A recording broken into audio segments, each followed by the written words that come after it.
akaba ari amakuru yamajije kujya hanze arimo gucaracara ku mbuga nkoranyambaga zigiye zitandukanye. Uyu mukaba mwaramumenye ku izina rya Nana, akaba yarakinnye muri filimi yamenyekanye cyane nka City Maid.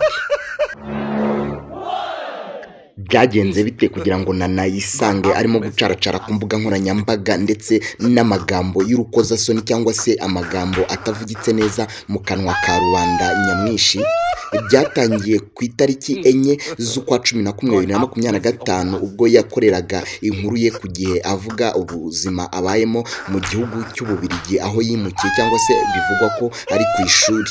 Ubwo yagaragaraga mu mubyibuho ukabije cyangwa se mu mubyibuho utagaragara neza ku isura ya benshi, batangiye kumwibazaho, batangira kuvuga ngo yaranduye ndetse niyo mpamvu umubiri we wabyibushye bikarengerana. Bivugwa ko ari ibinini yagiye afata bigiye bitandukanye bikaba byaraje kwibasira umubiri we bikawangiza cyangwa se bikawuha ishusho turimo kubona ya none.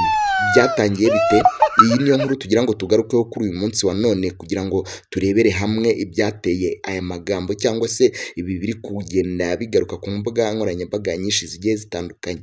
Naho njye muba muri kumwe ni Mr Nkusi nk'ibisanzwe, iyi bakayita Ineza G. Nawe utarakanda subscribe kugira ngo tujye tubana mu buzima bwacu bwa buri munsi, ikaze.